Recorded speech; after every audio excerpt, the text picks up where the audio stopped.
질문해 주시죠. 이문정 간사님 오랜만입니다. 검사가 피의자와 같은 이런 오빠 검사 노릇하는 것이 당연한 일이에요? 있을 수 있는 일이에요? 극히 부적절해서 있기가 어려운 일이긴 합니다. 그렇죠. 네. 그렇기 때문에 오빠 검사 소리를 듣는 거예요. 지금 현재 우리나라의 만악의 군원은 용산입니다. 여기에서 식민사관의 제2의 한일 합방이 기도되고 있어요. 자, 검찰이 바로 서야 나라가 바로 섭니다.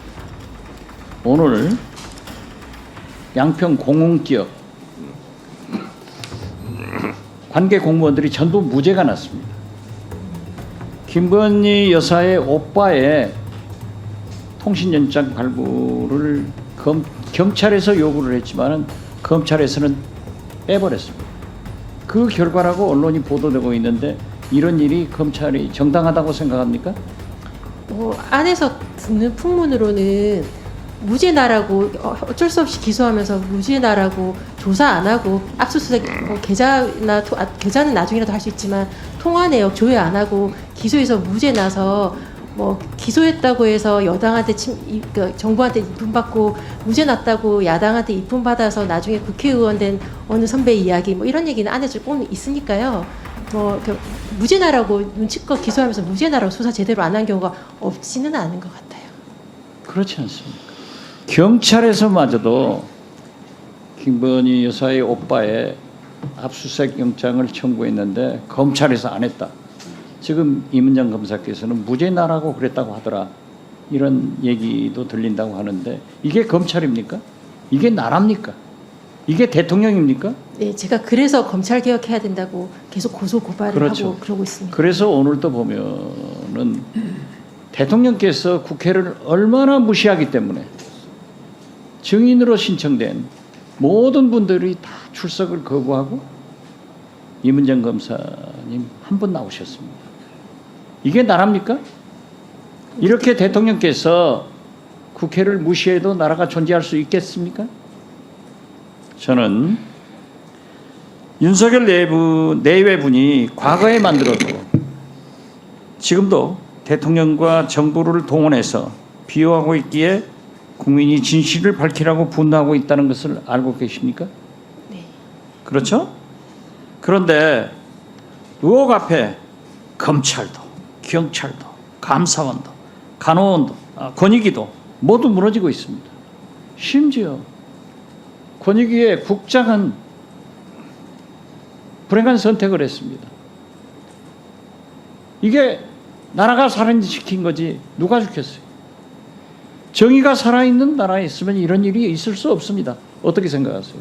그러니까 우리 윤석열 대통령께서 검찰총장으로 계실 때 여기 계신 박은정 감찰 의원께서 감찰 담당관 하실 때 감찰 조사했을 때도 전무군 지금 검사장이 조사 관련된 그 우편물을 수령을 거부하고 그때도 그러셨거든요. 그때 하셨던 거 그대로 지금 대통령으로 하시는 게 아닌가 싶어서 보는 후배로서 제가 많이 찹찹하고요. 지금 김영철 검사나 강백신 검사도 지금 제가 감찰 담당관으로 있을 때 그 조국 정경심 교수 사건 할 때 민원인 그 조사를 받았던 사람한테 강압수사 강압수사와 언론의 그런 사실 공표나 조사 과정이 실시간으로 공표된 것으로 관련해서 감찰 요청을 해서 제가 그 서류를 갖다가 중앙지검에서 사고 나려고 했더니 지금 불출석 사유랑 비슷하게 직권남용, 정치적 이런 식으로 해서 조사 거부했었던 사례가 있었거든요.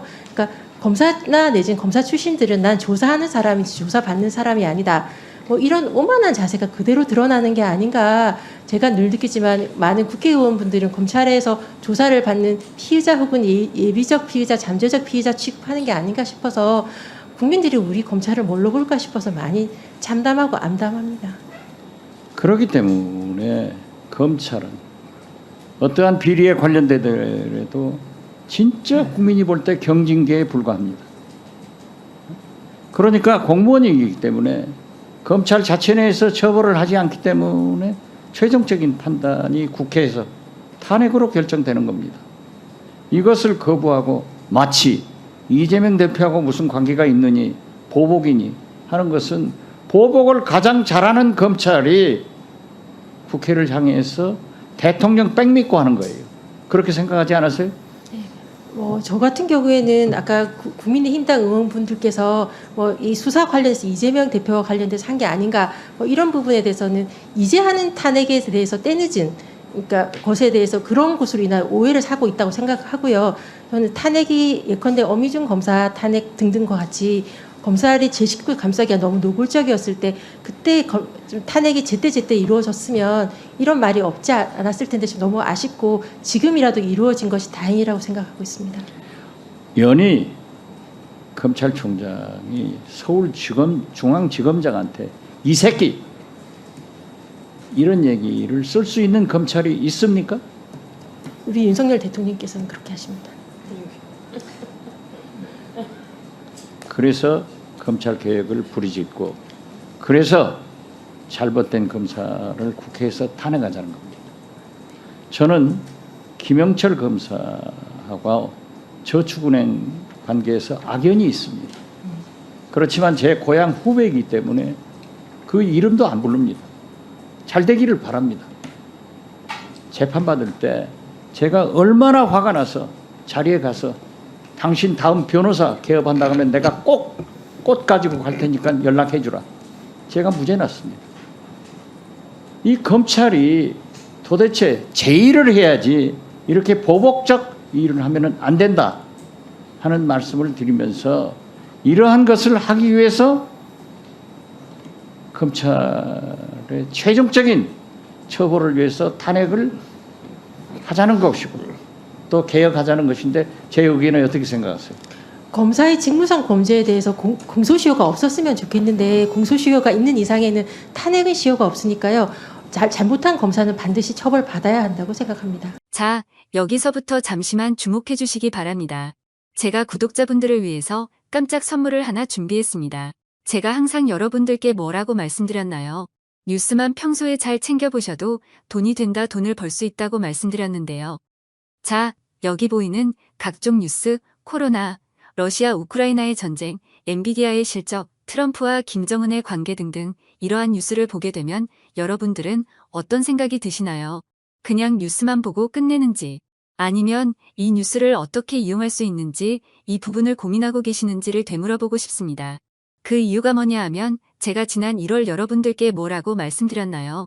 지금은 반도체 산업에 관심을 가져야 한다. 뉴스만 보고 그냥 넘기지 마시고 한번 투자 쪽으로 고민해 보셔야 한다라고 말씀을 드렸습니다.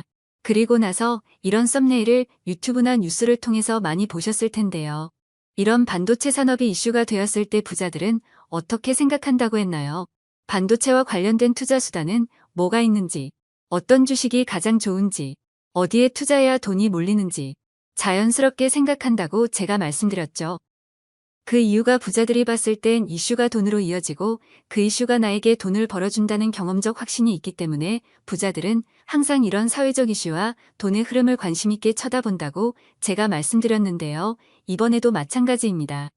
제가 지난번에 시청자분들과 함께하는 주식으로 수익내기 이벤트를 진행했었는데요. 당연히 100% 무료로 진행되었고 자, 여기 보시면 아시겠지만 제가 지난번에도 저한테 구독이라는 문자를 보내주신 모든 시청자분들께 이렇게 반도체 관련주 중에 많은 종목이 아니라 가장 급등할 확률이 높은 딱 한 종목, 한미반도체 딱 한 종목만을 추천드렸어요. 그러면서 여기 나와 있는 대로 정확히 얼마에 매수해야 하는지 수익률이 얼마가 나왔을 때 팔아야 할지 정확히 말씀드렸는데 자, 지금 실제로 어떻게 되었나요? 오른쪽을 보시면 아시겠지만 제가 1월에 문자로 이 한미반도체를 소개해드리고 나서 실제 3배 이상의 급등이 나왔죠. 그래서 당시에도 굉장히 많은 분들이 제가 드린 이 종목으로 수익을 크게 내실 수 있었는데요. 다시 한번 수익 축하드리고 이번에도 마찬가지입니다. 최근에 이슈가 되고 있는 것이 이 하마스와 이스라엘 전쟁, 러시아와 우크라이나 전쟁이기 때문에 우리가 어떻게 생각해 볼 수 있을까요? 더군다나 북한까지 참전한 마당에 전쟁이 앞으로 계속해서 심화될 가능성이 있는데요. 더욱이 중국 또한 대만에 대한 전쟁 압박 수위를 높여가고 있어 전 세계가 혼란스러운 상황입니다. 이렇게 전쟁이 계속해서 심화되면 피해가 커지기 때문에 전쟁에 필요한 군수물자, 의료 지원 물품들이 실제로 더 많이 필요할 수밖에 없는데요. 그럼 그 중에서 실제 전쟁의 여러 물자들을 지원해 본 경험이 있고 건설, 의료 수준이 높은 우리나라 기업들 중에 한 곳이 가장 크게 부각받을 수밖에 없는 것이고 당연히 우리가 이쪽으로 생각해야 된다는 겁니다. 자, 그렇기 때문에 제가 이번에도 뭘 보내드린다고요? 지난번과 마찬가지로 지원이라는 문자를 보내주시면 제가 전쟁 물자 지원 관련주 중에 앞으로 대장주 역할을 하면서 주가가 가장 크게 급등하란 종목을 구독자분들에게 문자로 종목명과 사고 파는 시점을 모두 알려드릴 거예요. 그래서 여러분들이 주식으로 돈 버는 연습을 한번 해보시라 이렇게 말씀을 드리고 혹시라도 나는 주식을 하지 않는다 라고 하시는 분들은 주변에 주식하시는 분들께 추천해 주셔도 되고 연세가 있으신 분들은 자녀분들에게 한번 이걸로 수익을 내보라고 이렇게 조언해 줄 수도 있으시겠지요. 그래서 지금 이 영상을 보시는 시청자분들 중에 나도 이번 종목이 궁금하다 하시는 분들은 누구나 상관없이 어느 시간대나 상관없이 부담 없이 이렇게 위쪽 상단에 제 번호 남겨두고 있습니다. 저의 개인 번호 010-2803-3347 남겨놨고요. 지난번처럼 지원이라고 보내주시면 제가 이번에도 똑같이 무료 추천급 등주 문자를 보내드리겠습니다. 그래서 제 번호 010-2803-3347로 문자 보내주시면 여러분들이 직접 이수를 통해서 돈 버는 연습을 해보실 수 있는 것이고 제가 돈을 받는 것도 투자를 대신 해드리는 것도 아니니까 부담 없이 신청해 주시면 되는 겁니다. 그리고 수익이 나면 저는 다른 것은 바라지 않습니다. 제 채널에 좋아요, 구독 한 번씩만 눌러주시라 이렇게 다시 한번 말씀드리겠습니다.